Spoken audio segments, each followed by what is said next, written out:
welcome you in. It's a hump day edition of the Sports Huddle on SEMO ESPN Radio.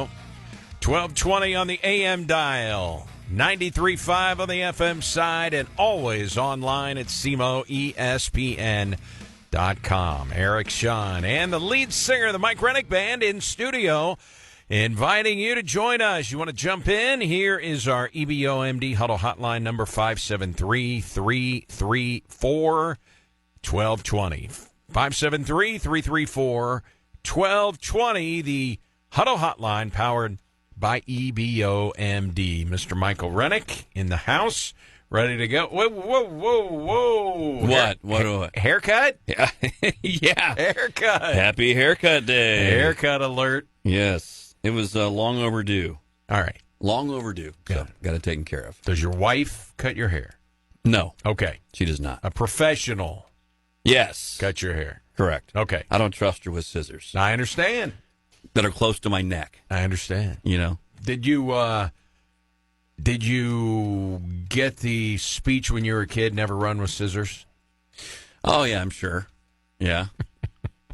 I'm sure I did. Your mother was a professional hairstylist, correct? She was a hairdresser. She cut your hair for quite some time? Forever. I never had to pay for a haircut until I joined the United States Navy. You never think about it. All of a sudden, you're shelling out cash to get your haircut. You've never done it in your life. Or at least I never. You had. hadn't. Yeah, no. You hadn't. And she would always find a way to squeeze me in. Wow, that's very nice she had of her. a million customers. I would say middle-aged to older women, and that was her clientele. And she did a lot of beehives back in the day. And once you have been around Permanent Wave Solution, you will never forget that smell as long as you live. Back then, perms were big when I was growing up. And these ladies got the perms, they got the hair coloring, and they would just come in to get their hair done. Yeah. Not even a cut, just a style, one of those deals. Now, were you I'm trying to think of the era that you would have been grade school, high school in. Yeah. Were you, you had the long hair in the back? I had the mullet. I had the mullet was at one Was it point. really called a mullet at that point? I mean... Maybe the mullet got thrown in kind of later, maybe after the trend. Yeah. Kind of hit the road. I mean, there's still people with mullets, don't get me wrong. Yeah. A lot of professional athletes that we watch. It's not going out of style. Business in the front, party in the back. Or as we like to refer to it in my hometown of Macomb, the moulet. The moulet. Yeah. Yeah, and she used to always... get in the chair. We'll cut that off for you. No. Yeah. And had the ponytail at one point long enough to get it into a little pony. Wow. Yeah. So, I mean, you look back at some pictures at some point and you're like, what was I thinking? What was I doing? Why would my mom dress me like that when I was 7? Yeah. That kind of stuff. Right. All right. Lot to get to today, including... I really, really am interested to hear your thoughts on St. Louis Cardinals hitting coach Brant Brown went on KMOX yesterday. They have what's called the Gas House Gang, where it's a round table. Right. I think they had Chris Ranji, Tom Ackerman, Bernie Miklasz, Ali Marmol makes a weekly appearance there, and they had Brant Brown on the phone. And the big topic was Jordan Walker. So we'll get to that. Okay. Coming up, did you focus in on any Cardinal baseball? You know what? You had to watch it quickly because that game was a fast-moving game yesterday. Yes. Was it under 2 hours? I think maybe right at 2 hours. I think I looked at my 1 minute clock. 55 seconds. 1 hour. Wait. That was quick. 1 hour, 55 minutes. Yeah. So, I kept an eye on Miles Michaelis. I was curious to see, if Home Run Derby would open up. A's, I didn't realize how much power the A's have on their team. I mean, they've got handful of guys that have 20-plus home runs, few guys that are pushing 30 home runs. You look at the top of their lineup, they have way better production than the Cardinals Absolutely, lineup. Yeah. So I thought, oh, man, this is going to be you saw what happened to Sonny Gray, 2 days ago with the back-to-back home runs, and just thought, this might be a tough one. But could get tricky. Could he have been any more sharp? He was terrific. And one thing I will say, now I'm not going to blame it all on the ballpark, but they do play in a AAA bandbox in Sacramento, California. I mean, it is a small yard. Balls fly out there. I'm not real familiar with that park, so yeah, it's tiny. Not like they used to play in. I mean, the Coliseum. They played in the Oakland Coliseum. They're waiting before they can move to Vegas. I think they're moving somewhere else next year. I'm not sure they're going to be in Sacramento again. I'd have to do the research, but I think they're moving to a different minor league venue next year. But it's a small ballpark. That's fine. Both teams have to hit there, but they've got some dudes that can swing it. With these Cardinal crowds, they may want to consider making a Memphis their home or something like that, so it can at least look like it's full. 17,002 was the attendance last night at Busch Stadium, an all-time record low. I know you mentioned yesterday that Joe Buck has chimed in, which I'm sure we'll get to today, but I don't know what else you can really say about it. I mean, they just, they're 6.5 back now in the wild card, and 2 games under. They're under 500. There's no star power per se on the team. You're in the throes of back to school and all the fall craziness that happens. So I can't say that I'm surprised. You got the A's in town. There were a lot of A's fans at the game, which kind of surprised me. And you look at, when you get that view of the green seats and around the dugout, a lot of green and yellow or green and gold being worn by the fans. So, what do you say? I mean, the fans.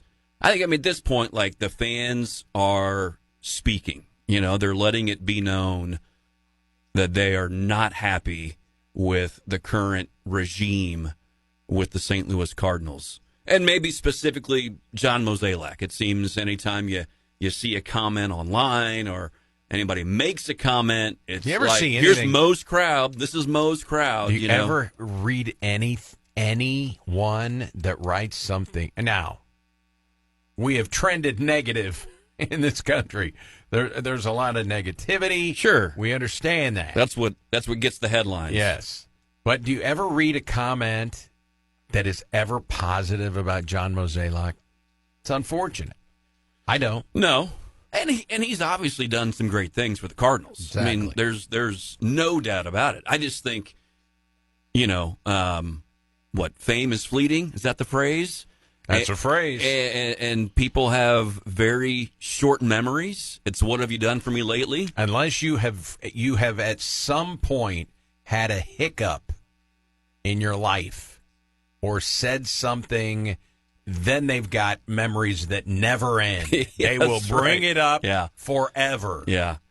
We've kind of broken down what the last decade has been for the Cardinals. So I think that there's a body of work that seems to be not in the favor of Mozeliak and the front office and ownership that stems, it goes back several years. And I think finally, the narrative has been, we're going to do just enough, or at least this is the narrative that, fan or we think that the Cardinals are going to do just enough to kind of, dangle the carrot in front of the fans. We're going to make a couple additions in free agency here or there, and we're going to be almost like this year.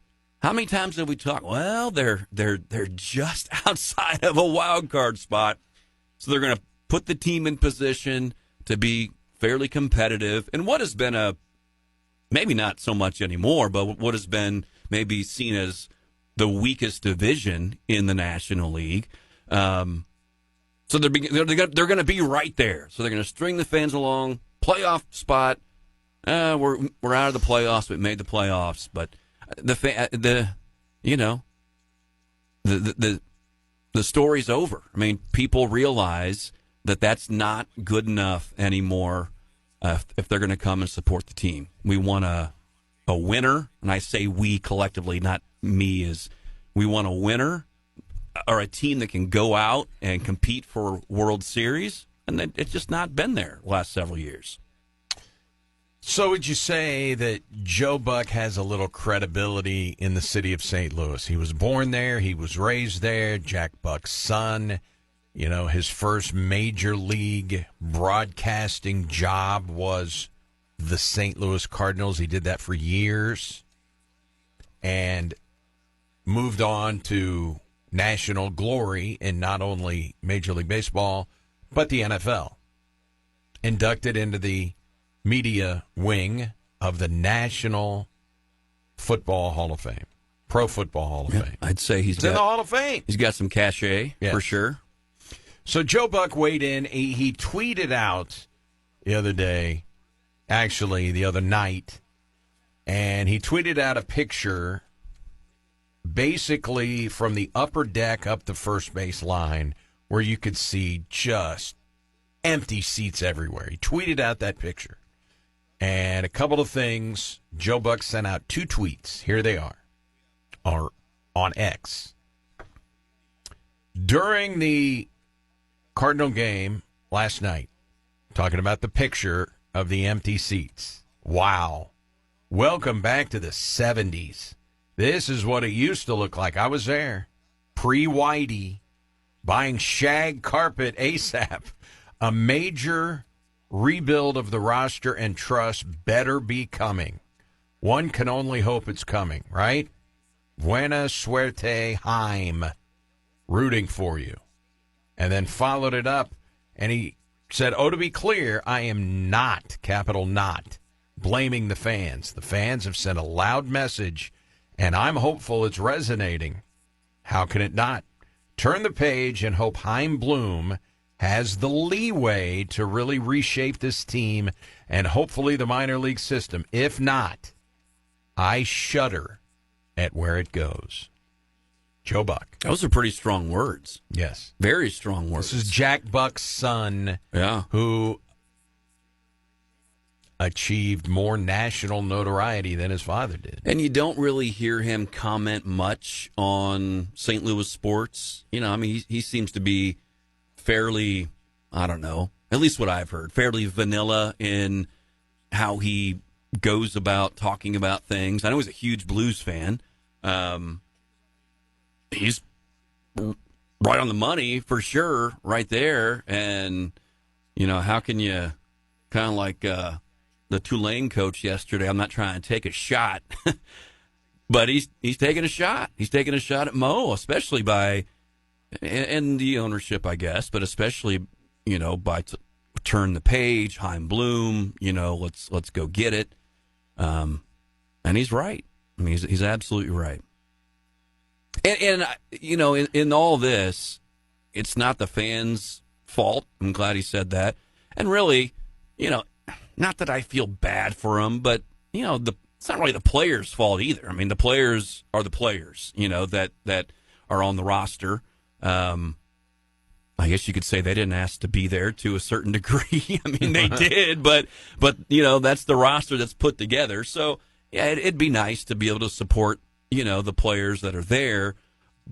But overwhelmingly, the fans are speaking that they don't like the players that are there. Not personally, just professionally.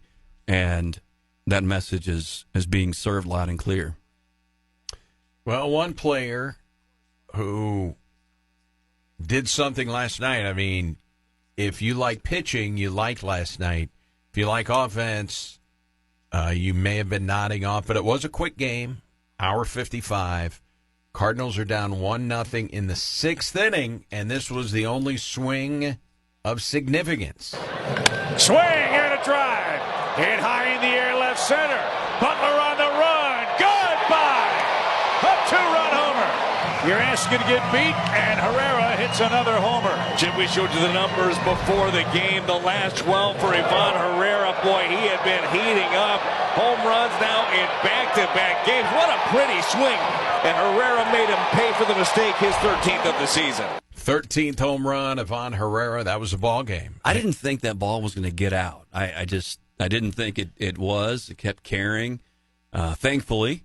And 414 feet. Yeah. Did you hear him talk about switching bats? How he has switched bats? Mm-mm.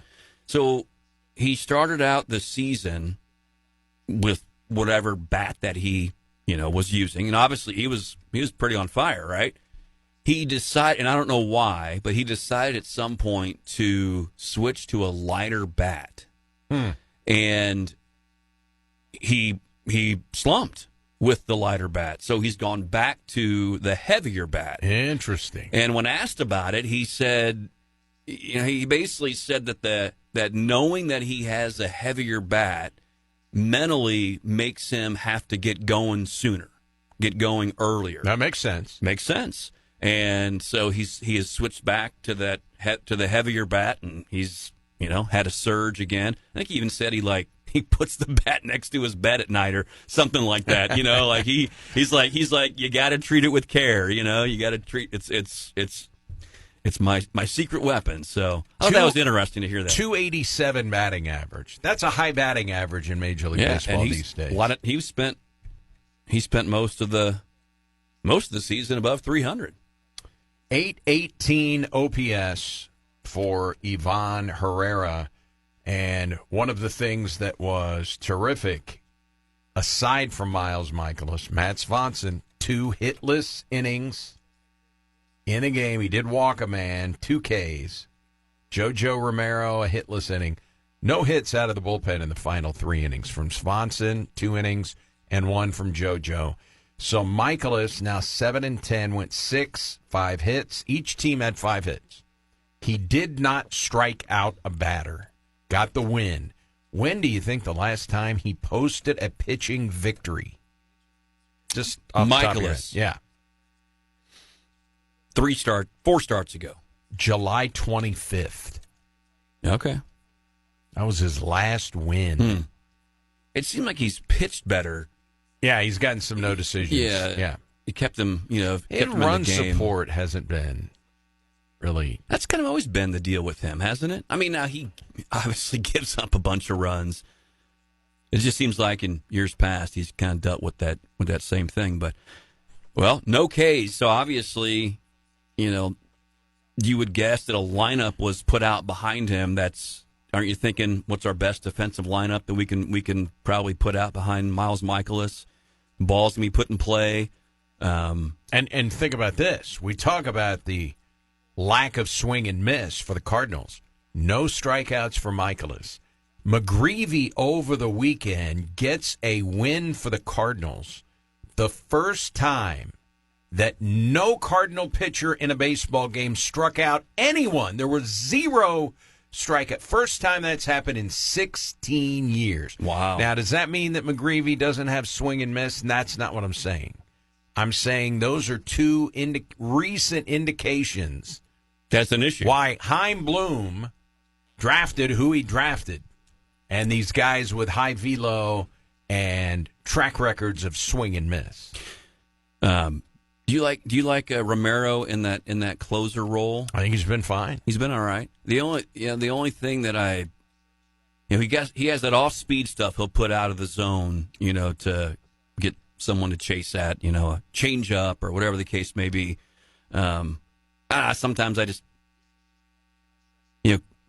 could walks be an issue for him? You hate to see it, a runner get on, but he's been all right. And whatever that breaking ball he threw to strike out, is it? I can't think of his name. The A's got him from the Braves in the Matt Olson trade.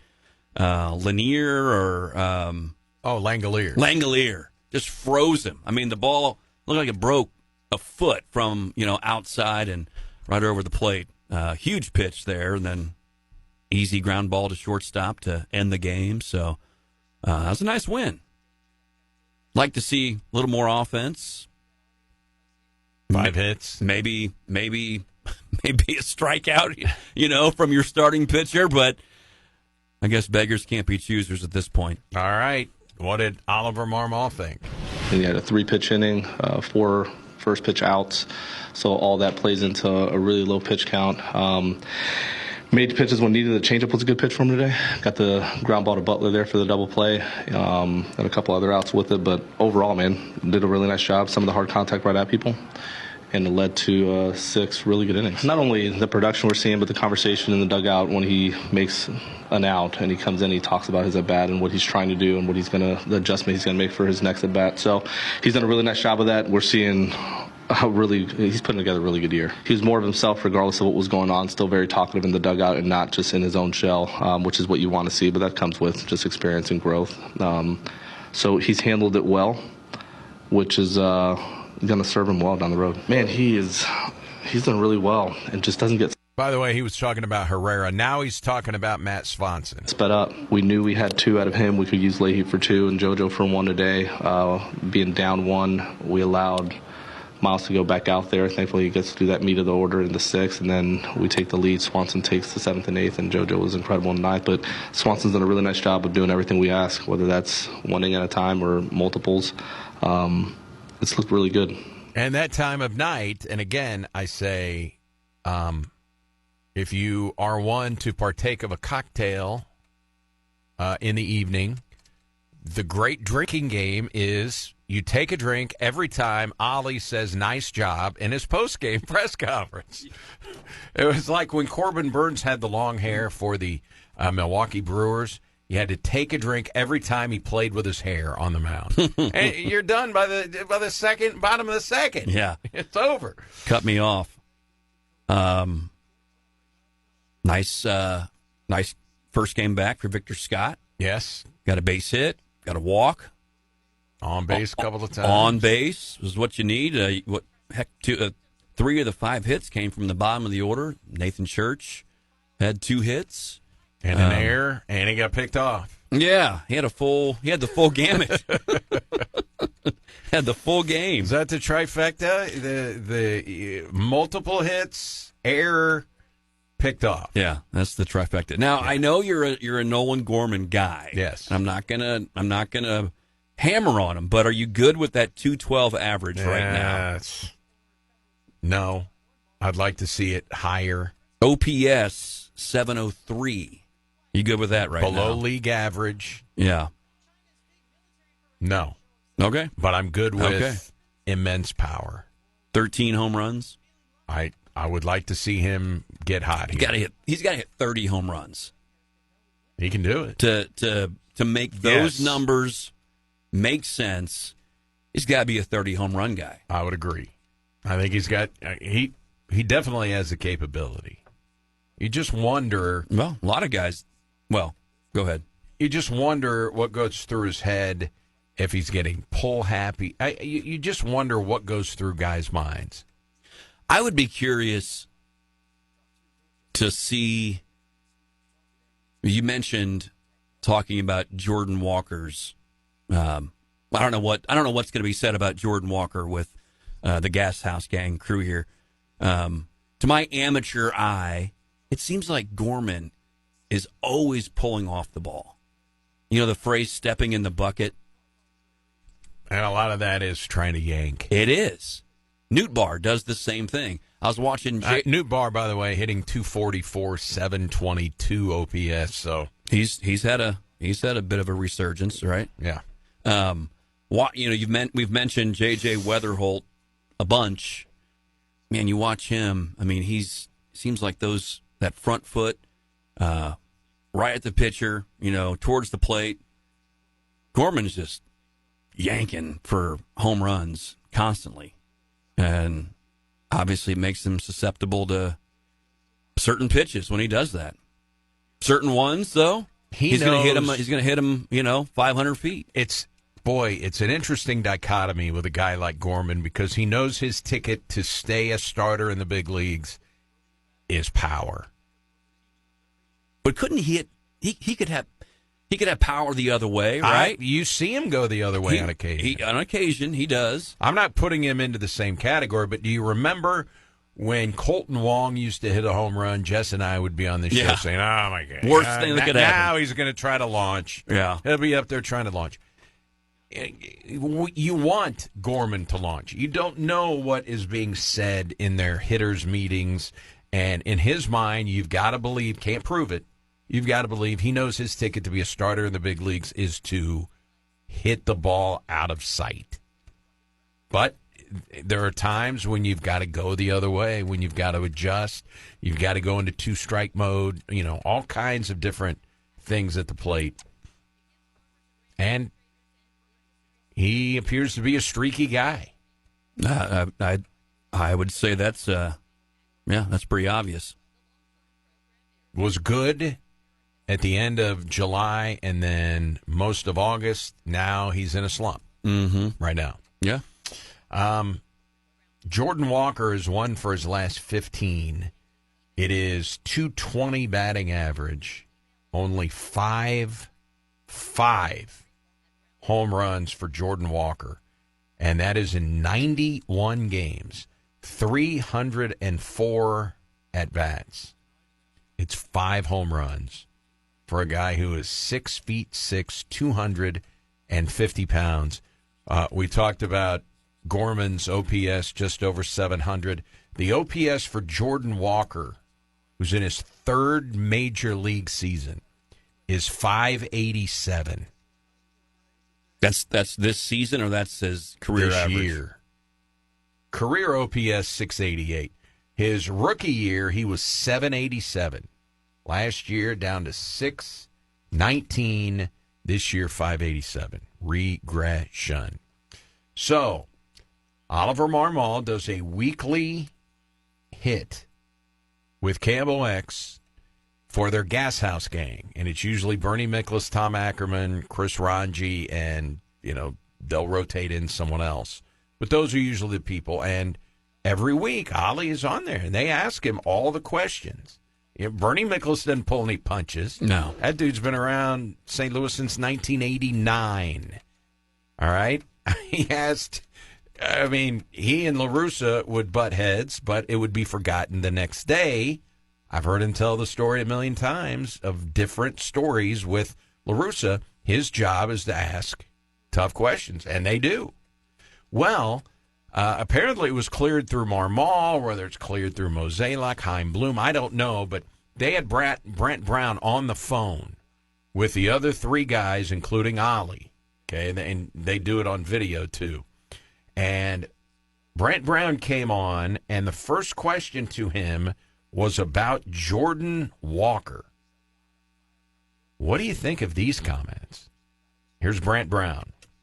On his daily structure level, is at some point in time he's going to have to devote kind of more focus on preparation.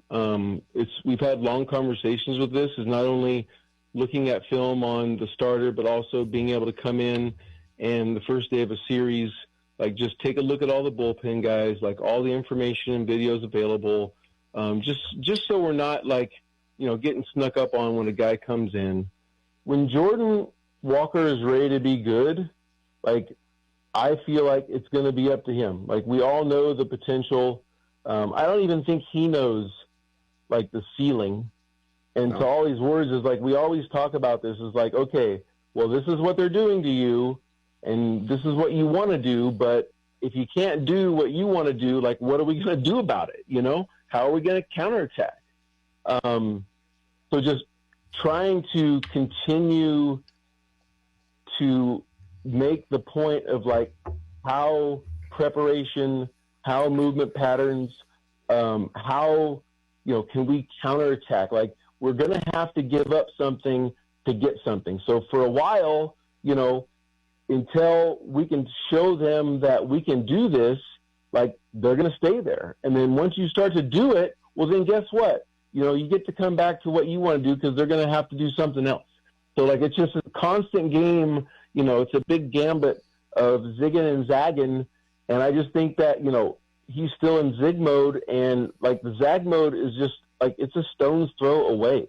It's there. We just have to, try to keep working and have him commit to it. Man, I will say this. You rarely hear a coach go that in depth. And what I heard was the dude doesn't prepare enough. Not only does he not prepare enough, but reading between the lines, he just isn't coachable enough. What's the phrase that you hear a lot? Trust the process. And it sounds, you hear some frustration that they're putting a process in front of him, getting him to trust it, and he won't do it. He wants to do it his way. And it's not working out. Hey, I applaud him and Marmol, Fans don't want to just hear coach speak all the time. I am shocked that all of that was said. Basically, I think they challenged him. Absolutely. I think he has been challenged behind the scenes, not just on a radio. But now interview. he's been charged. He's been challenged publicly. Yes. Obviously.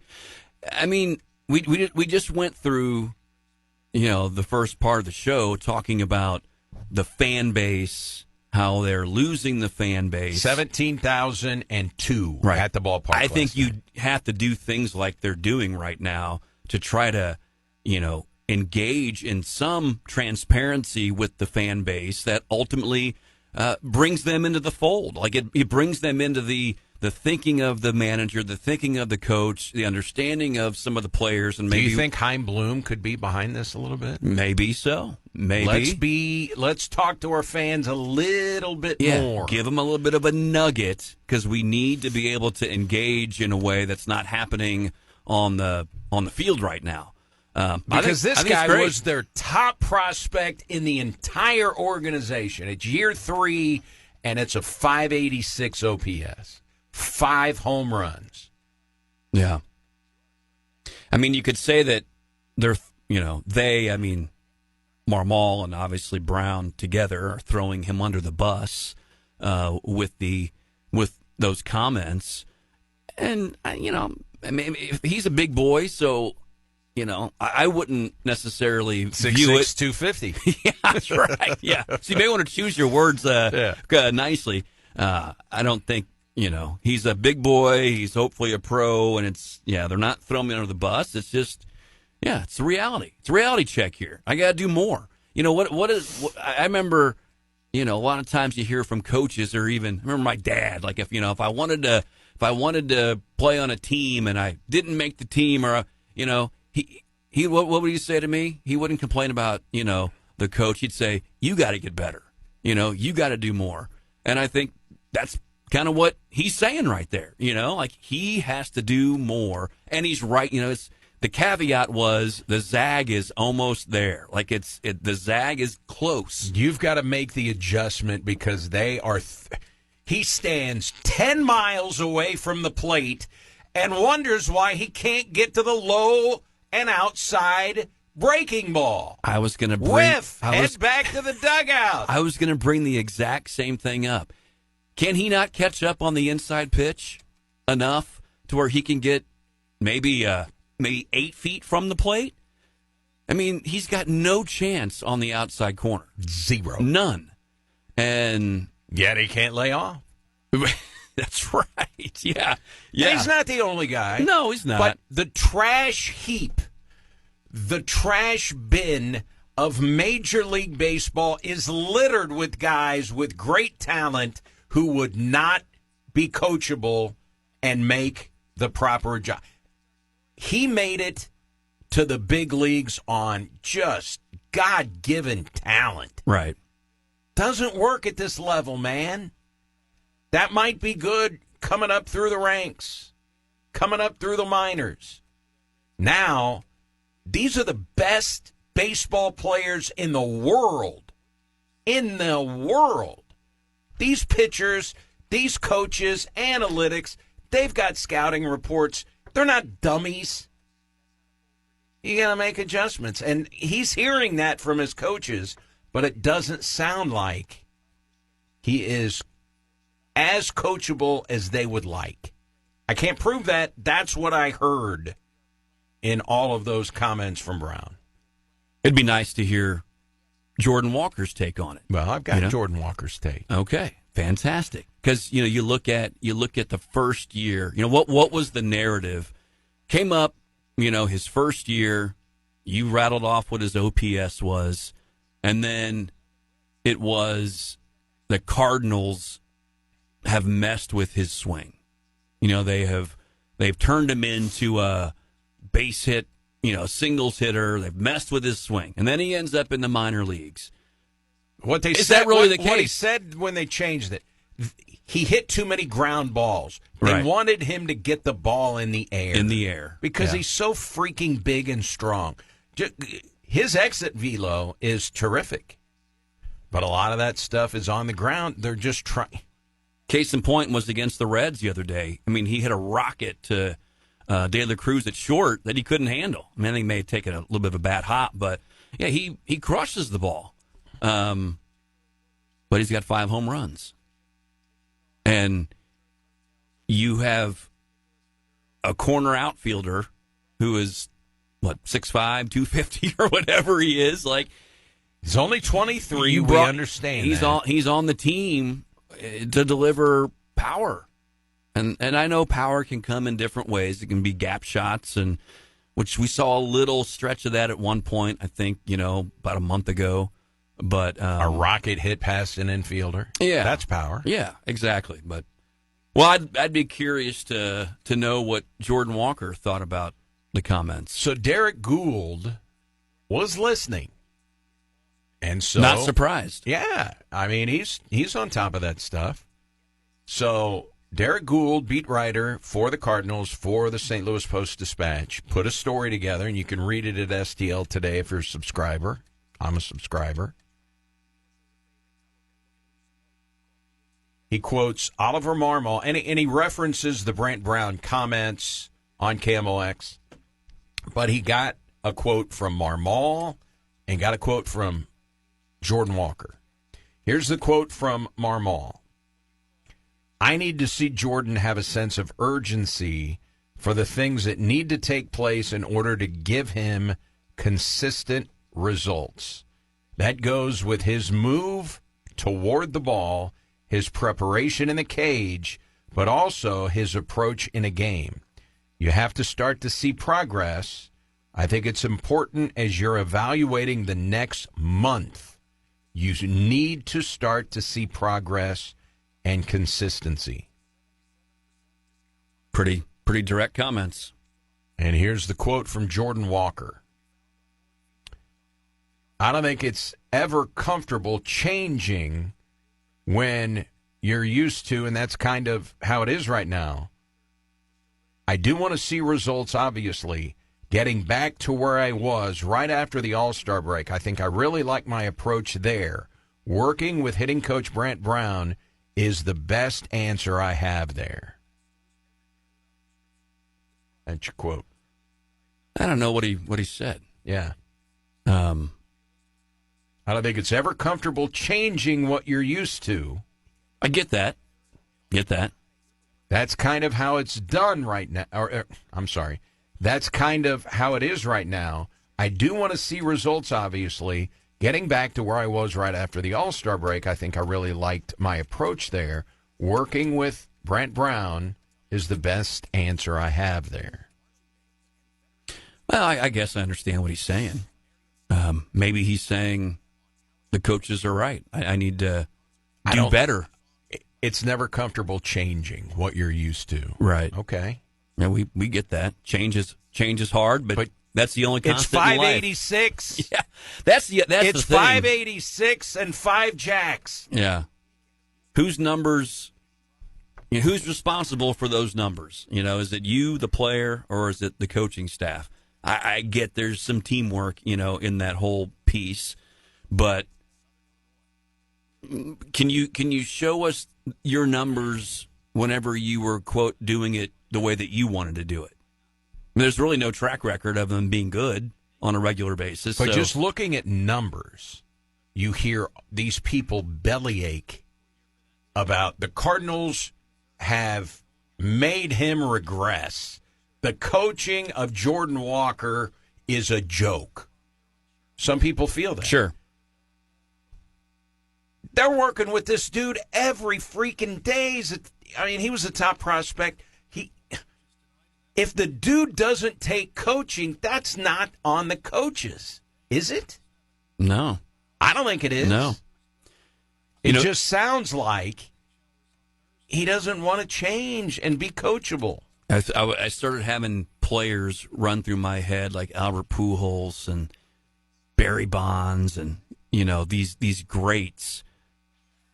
Do you think they changed at all their approaches? Absolutely. Do you think that they were open to another set of eyeballs that sees things happening that they can't see in the batter's box? You hear stories about Pujols watching film and watching film and watching film and getting tendencies of pitchers. And like, I'm curious. I don't know. I use him just because he obviously has history with the Cardinals. Like, have those two sat down before together? What would a Pujols say to a Jordan Walker? Yeah. I'd imagine he would say, you got to put in the time. You got to make the adjustments. You got to study up. You got to be prepared in a way that apparently he's not. And yeah, if you're not coachable, then what else can an organization do? You wonder if that's the case for Nolan Gorman potentially as well. Some of these guys that just are underperforming compared to the tools that they have and how they have been projected. Now, I know that's been a sticking point for Cardinals fans and media as well, is how the organization goes about evaluating some of these players and their projection for them. Do they overvalued and on down the line? I don't know. That's hard to say, but you've got the raw power that you see in Nolan Gorman. You have a mammoth of a man in Jordan Walker, who was their number one prospect. Has got to see more out of him. A ton of tools for his size. Sure, he runs well. He's throws got the ball a well. Rocket arm. All of those things. He's an enigma. I'm just stunned with the comment. Usually that's in-house stuff. Yeah. I appreciate hearing it. And Oliver Marmol, he didn't. I don't think it's a complete Sparta kick to the chest down the stairwell of. I don't like the under the bus. Everybody says it. Sparta kick to the chest right down the stairwell. I don't think they did that to Jordan Walker, but I think they challenged him. Would you have heard Tony La Russa ever make any comments like this? I mean, he would comment on a few things. I mean, the Colby Rasmus thing. I mean, he just flat out banned Tony Rasmus from the His clubhouse. dad. He couldn't be there. Yeah. I mean, you don't know who else is in Jordan Walker's ear. Right. You got to the big leagues with this philosophy. Who knows what else he's hearing? Sure, yeah, absolutely. I don't know. Isn't the goal to stay in the big leagues, though? To stay, to be in the starting lineup on a regular basis? But if you rarely failed in your baseball career, I know. You think I can do it the way that I made it to the big leagues, the way that, okay, that's great. Yeah, guess what? These dudes are good. But it's any profession. They see the holes in your swing. Yeah. And they're just going to keep eating you up until you make an adjustment. I mean, isn't that basically what Brent Brown said? But basically, zig and zag. You're not zagging. Right. Yeah. I mean. And it's even, and now I guess it goes both ways. I mean, you mentioned all the technology. I mentioned Pujols and Bonds. That technology was not around then, I mean, there's so much more prep work that you can do now with video and all the other pieces that are there. I know the same thing goes for pitchers. I mean, they're able to probably break down swings in a way that they never could before. But regardless, there's great advancements in scouting technology, the nutrition, all those things. I mean, they're better than they ever have been. And man, if you've made it, don't you kind of, man, you owe it to yourself, you owe it to the game, you owe it to maybe the people that helped you get there, to put in that full effort, not and just on the field. And Barry Bonds and Albert Pujols, the two guys we referenced, they worked their butt off. I mean, you hear stories about what they did in the cage and how hard they worked, even when they are the elite of the elite. I mean, you hear stories about Manny Ramirez. He was a great hitter. Yeah. Go back and look at the numbers. Yes, I understand, we've got PEDs with Bonds and Manny Ramirez, but they worked hard. I mean, and people talk about how smart of a hitter Bonds was, how smart of a hitter Manny was. He seemed aloof. Manny be Manny. Mm-hmm. No, he was smart and worked at it and helped coach some of the younger players. Now, Bonds didn't, I don't know how much knowledge he passed on, but right. Manny Ramirez he wasn't a nice guy. And so did Pujols. No, Bonds was a jerk. Fair to say Mike Trout, one of the best players over the past decade. I've watched some of his training regiment, tee work. How fun is it to hit off with a tee? Nobody likes it. Nobody likes it. Here's Mike Trout, down below, game day, whatever, constant tee work. I wonder if Jordan Walker is hitting off the tee, down below. I don't know. I have no idea. Very well could be part of the regiment, but those little things that the greats are doing on a daily basis, hitting off a tee. Mike Trout. The guy who works with Walker every day, question his preparation. Yeah. I mean, right. He's with him. We're not. We just see the 586 OPS. So that unfortunately makes your mind wander. Well, he's probably strolling into the clubhouse just when he's supposed to be there, doing some stretching, taking some swings to loosen up, and then he's heading out. I know he's doing more than that, but that's where your mind kind of goes, and that's unfortunate because seems like a likable guy, a guy that you want to see succeed, but it sounds like he's not holding up his end of the bargain when it comes to the preparation. All right, got to take a timeout. Pardon the interruptions. Michael Wilbon went on a little bit of a rant yesterday about the media and how they exaggerate everything after the opening week of college football. You'll like the comments from Wilbon when we come. Sports Huddle, SEMO ESPN, 1220 AM, 93.5 on the FM dial, online at SEMOESPN.com. So, Michael Wilbon, Mike weighed in yesterday. You know how everything has turned into talking heads, hot take, and I mean, let's just on one game, let's just use Arch Manning as an example.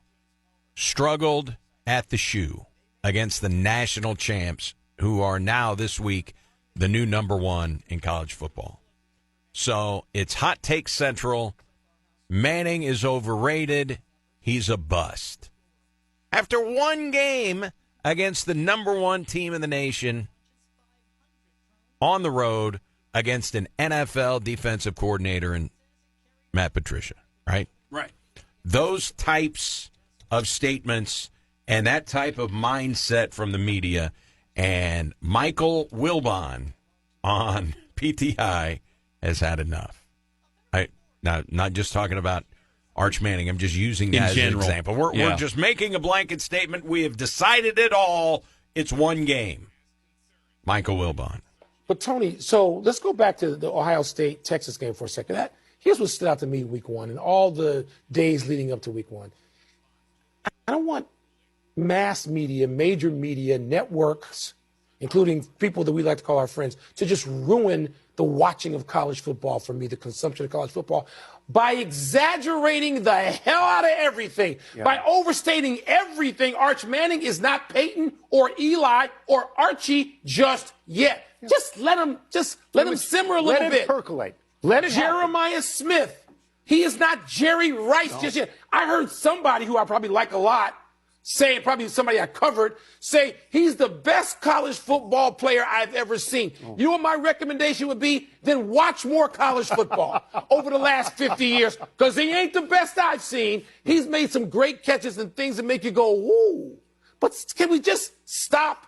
The greatest weekend all of it is just slobbered over. It was a fabulous opening weekend in terms of games. In terms of matchups. We intended to see that, and we didn't get it. Yeah. Right? No. The Miami-Notre Dame game kind of lived up to it. Okay. LSU-Clemson had some Give LSU some credit. I will. I think that's the first time that Brian Kelly has won at LSU in the opener. It was impressive. Yeah. Can we just let the season grow a little bit? Can we calm down? I understand you need to get a hot take out there. Can we calm down? Isn't that what he's saying? Yeah, he is. We just dial it back a little. Man, could we apply that to a lot of things in life? Right. I like fired up Wilbon. I agree. I've always loved that show. That's why it's been on for freaking 20 years. Long time. There's a reason it's lasted this long. And Kornheiser's great. When I first started here in 1997. Not long after that, I don't know exactly what year we became an ESPN affiliate, but Tony Kornheiser had a daily show on ESPN Radio. Yeah. He still does his podcast. You know, he had a radio show forever in Washington, D.C., which is where he lives, because forever, he made his bones at the Washington Post. Yep, yeah. I remember that. I think I started here in 2000. I think Kornheiser was on. He was great. Right around then. Yeah, I loved him, and he's one of those guys that kind of maybe he's not going to have flair and be real flamboyant, or he does get loud at times, but he kind of grows on you. And he's so smart. And he's smart. That's the part that kind of starts growing on you. Not that it's happened yet. There's some people you can just tell. In this studio, but, There's some people you can just tell they're smart. Yeah. They're just smart. And they're witty, and he's got all of the experience in the world. He's seen it all. Right. So, and he remembers it all. Yeah. And I think you gotta lend some credence and respect to people that are like that. And Wilbon has seen a lot of stuff. Absolutely. I mean, it's all hyperbole, prisoner of the moment. It just happened, so it's the greatest of all time. Mike Greenberg is famous for that. It's the great, legendary. It's the great. And he even admits that he is prisoner to the moment and super hyperbolic. I mean, it's a joke with Greenberg. He makes fun of himself in that respect. Trying to gain the audience. So, bad news for Mizzou football. We thought that the kicker might be out for the year. He is. Oh, man. Now they've got a freshman kicker. It is Blake Craig, and Eli Drinkwitz confirmed yesterday, torn ACL. Wow.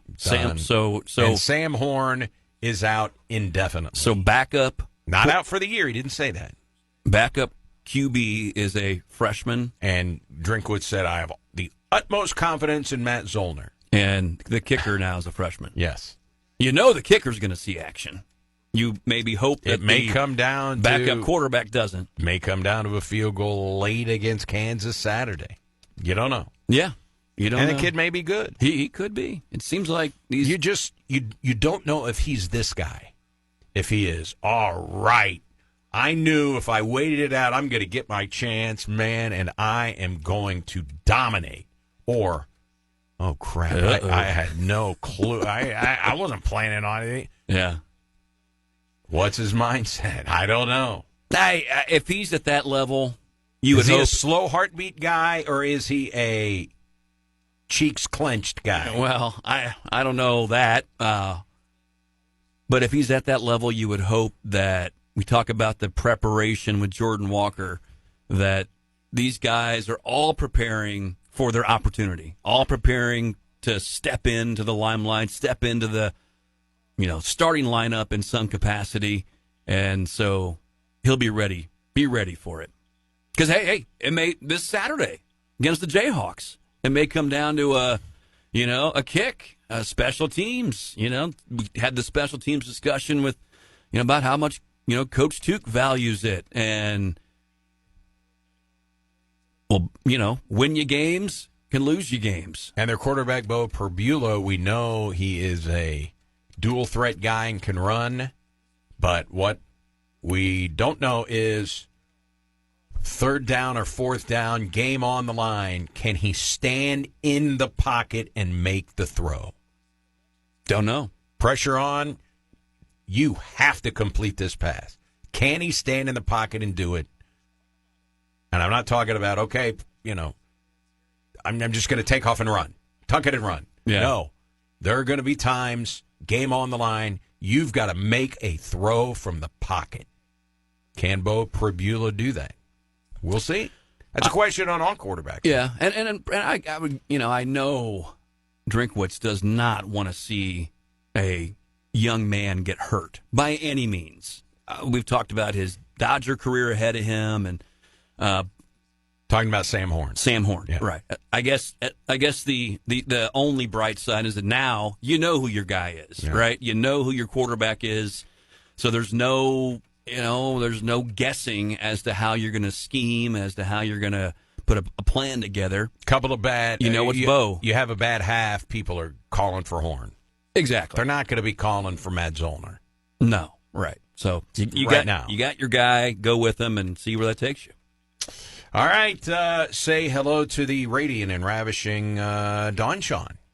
And she is fired up about going to the Big Jackson football game with Louisville Ballard. Big school out of Louisville, Kentucky on Friday night. So she has a day off tomorrow. Real quick, who was he Defensive Player of the Year for SEMO a couple years ago from the Louisville area? Oh, my God. You mentioned male high school. Yeah. Oh, my God. Didn't he even go to the Senior Bowl or something like that? He was the Buck Buchanan Award-winning national Zach Hall. Zach Hall. Yeah, man. He's from the Louisville area, isn't he? He went to Male High School. He went to Male High School. Yeah. Okay. And Ballard just lost to Male 17-14 the other day. And Male crushed Ballard last year at a losing record. And then in the playoffs, they beat Male, and they made it to the third round of the 6A playoffs. That is the largest class in Kentucky. And this team just lost to they're 1-1, but they're really good. Well, on paper, you've got just two really challenging games out of the gate for Jackson, who, by the way, checks in after their big win over Cardinal Ritter, number 5 in this week's media poll for Class 6. And despite the loss, Cardinal Ritter ranked number 2 in Class 5. All right. Acknowledging that Jackson's a pretty doggone good team. Yeah, absolutely. So that'll be fun to play a team out of state. I got to find out if they've got to return that game next year. Usually they make 2-year deals. Mm-hmm. You see that a lot in college. You see it in high school, too. So I don't know about that. I need to text Coach Nesbitt and see, is that a return game next year? You have to go to Louisville to give them the game back. You may not.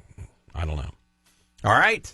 We're back tomorrow, Thursday edition of the Sports Huddle. Cardinals and Athletics wrap it up 6:45 tonight. Matthew Liberatore. Ooh. 2 lefties on the mound. He looked like he went a little deeper in the game last game. It seemed like his velocity maintained a little bit. Held. Yeah. I think I noticed a 94 in the 4th inning or so.